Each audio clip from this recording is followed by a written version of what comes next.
வணக்கம். நீங்கள் இணைந்திருப்பது சமூகத்தின் பிரதான செய்திகளோடு இணைந்து கொள்ளும் நான் டோரின் புஷ்பராஜா. விரிவான செய்திகளுக்குள் செல்வதற்கு முன்பதாக முதலில் தலைப்புச் செய்திகள். நாடளாவிய ரீதியில் கிராம உத்தியோகத்தர்கள் 2 நாள் தொழிற்சங்க நடவடிக்கை. சிறைச்சாலை மோதல்கள் தொடர்பில் முக்கிய அதிகாரிகளுக்கு மனித உரிமைகள் ஆணைக்குழு அழைப்பு. யாழில் வீட்டை சுத்தம் செய்தவருக்கு அதிர்ச்சி. ராணுவ அங்கிக்குள் வெடிபொருட்கள் மீட்பு. எங்களின் பூர்வீக காணி அரச படைகளின் சரணாலயமா? பலாலி மக்கள் குமுறல்.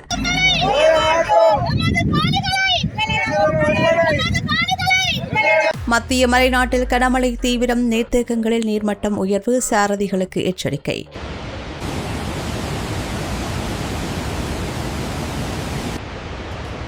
நாட்டில் 89,033 அதிகரித்த டெங்கு நோயாளர்களின் எண்ணிக்கை. போதைப்பொருள் கடத்தல். சுதந்திர கட்சி தலைவர் மற்றும் மனைவி கைது. ஆயிரக்கணக்கான பக்தர்கள் புடைசூழ மண்டூர் கந்தசுவாமி ஆலய திருவிழா ஆரம்பம்.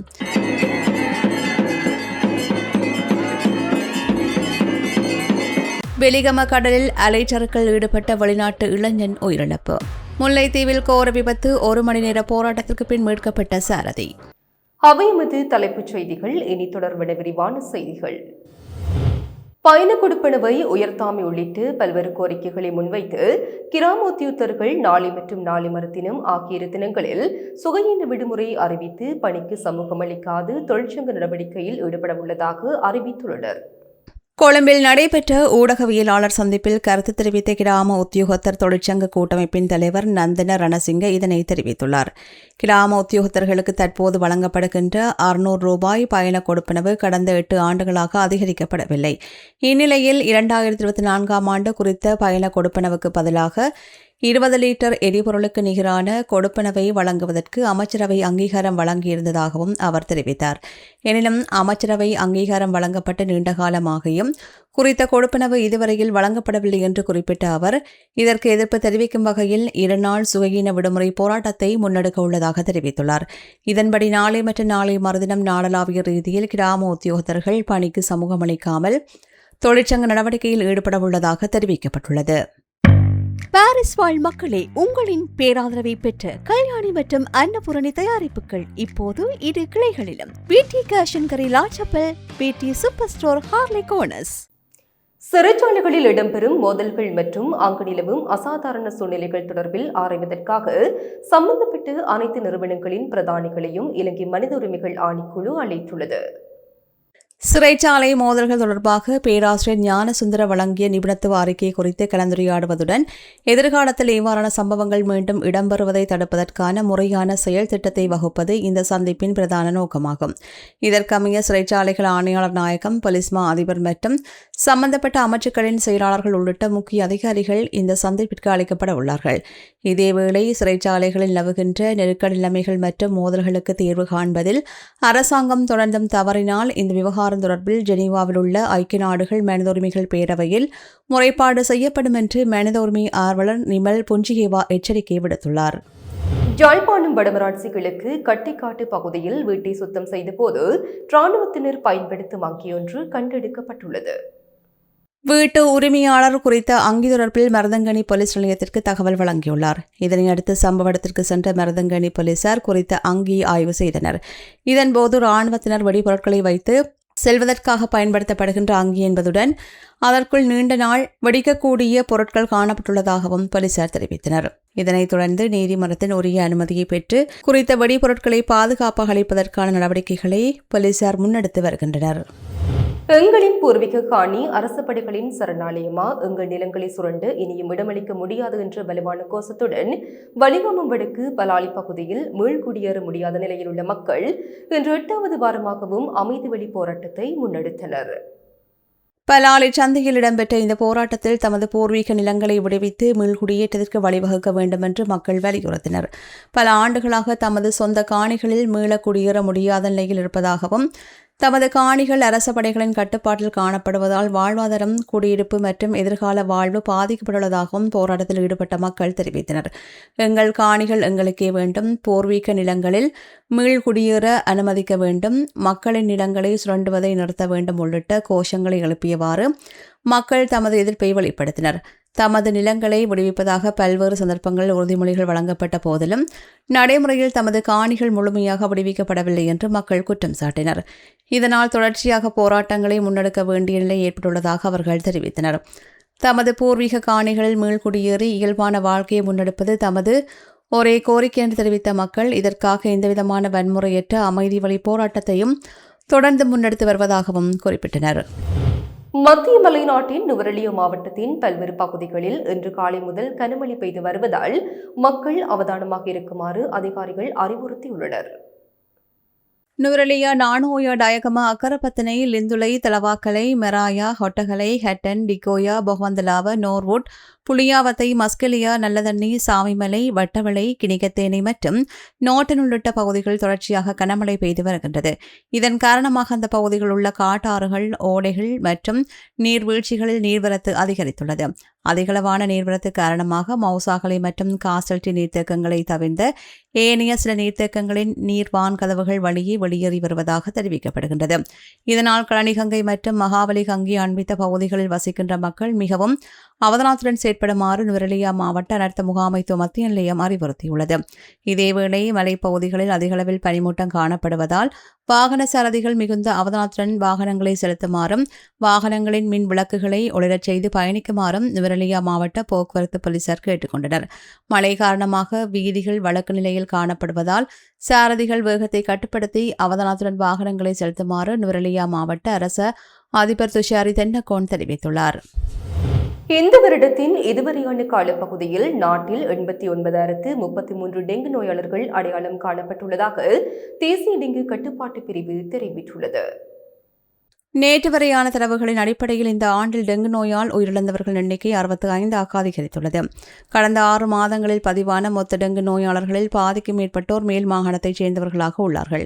இது மொத்த நோயாளர்களின் எண்ணிக்கையில் 52.92%, 47,310 பேராகவும் பதிவாகியுள்ளது.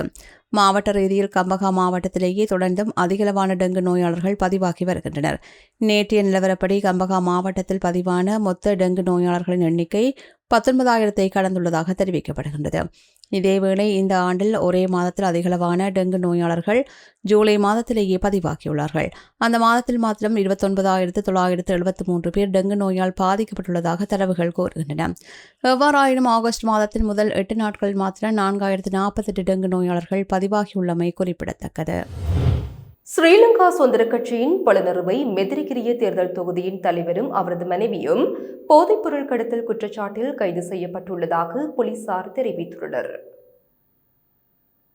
கிங்குராகுடா போலீசாரால் மேற்கொள்ளப்பட்ட நடவடிக்கையின் போது ஐஸ் மற்றும் ஹெரோயின் போதைப் பொருளை கடத்தியதாக கூறப்படுகின்ற குற்றச்சாட்டில் இருவரும் கைது செய்யப்பட்டனர். கைது செய்யப்பட்ட சந்தேக நபர்களிடமிருந்து 15 கிராம் ஐஸ் போதைப் பொருளும் 12 மில்லிகிராம் ஹெரோயினும் கைப்பற்றப்பட்டதாக போலீசார் தெரிவித்தனர். பின்னர் இரு சந்தேக நபர்களும் கிங்குராங்குடா நீதவான் நீதிமன்றத்தில் முன்னிலைப்படுத்தப்பட்டுள்ளார்கள். இதன்போது சந்தேக நபரின் மனைவி விளக்கமறியலில் வைக்கப்பட்டுள்ளதாக தெரிவிக்கப்படுகின்றது. சம்பவம் தொடர்பில் சந்தேக நபர்களிடம் மேலதிக விசாரணைகள் முன்னெடுக்கப்பட்டு வருவதாக கிங்குராங்குடா போலீசார் தெரிவித்தனர். Blue Ocean group of companies இலங்கையின் வளர்ச்சியோடு உங்கள் வாழ்க்கையையும் உயர்த்துகிறோம்.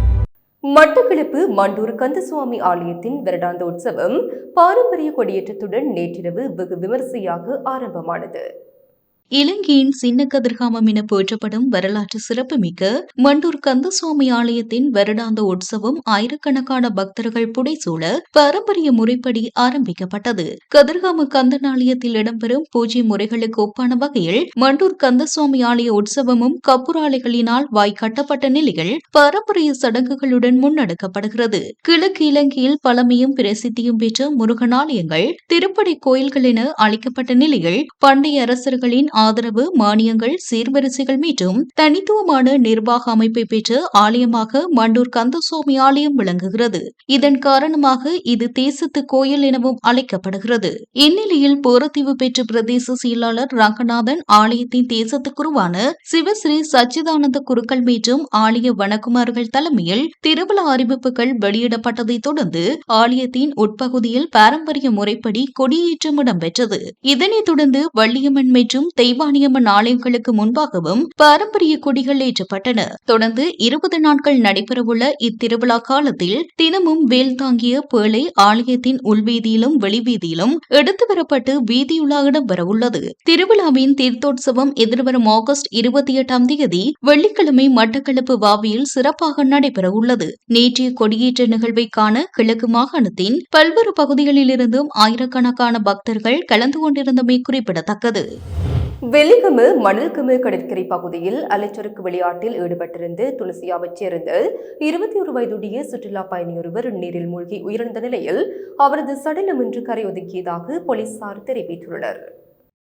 துனிசியாவிலிருந்து இலங்கைக்கு வருகை தந்த சுற்றுலா பயணிகள் குழு ஒன்று நேற்று மணல்கம பகுதியில் உள்ள பரணகடை கடற்கரையில் அலைச்சறுக்கு விளையாட்டில் ஈடுபட்டிருந்த போதே இந்த சம்பவம் இடம்பெற்றுள்ளது. கடலில் நிலவிய பலத்த காற்று மற்றும் சீற்றமான அலைகள் காரணமாக குறித்த இளைஞர் கடலுக்குள் இழுத்து செல்லப்பட்டு காணாமல் போயுள்ளார். அவரை தேடும் பணியில் கடற்படையினர், போலீஸ் உயிர்காப்பு பிரிவினர் மற்றும் கடலோர பாதுகாப்பு திணைக்கள அதிகாரிகள் இணைந்து தீவிர தேடுதல் நடவடிக்கையில் ஈடுபட்டிருந்தனர். எனினும் நேற்று அவரை கண்டுபிடிக்க முடியவில்லை. இந்நிலையில் காணாமல் போன சுற்றுலா பயணியின் சடலம் இன்று பரணகடை கடற்கரை பகுதியில் கரையொதுங்கிய நிலையில் கண்டெடுக்கப்பட்டுள்ளது.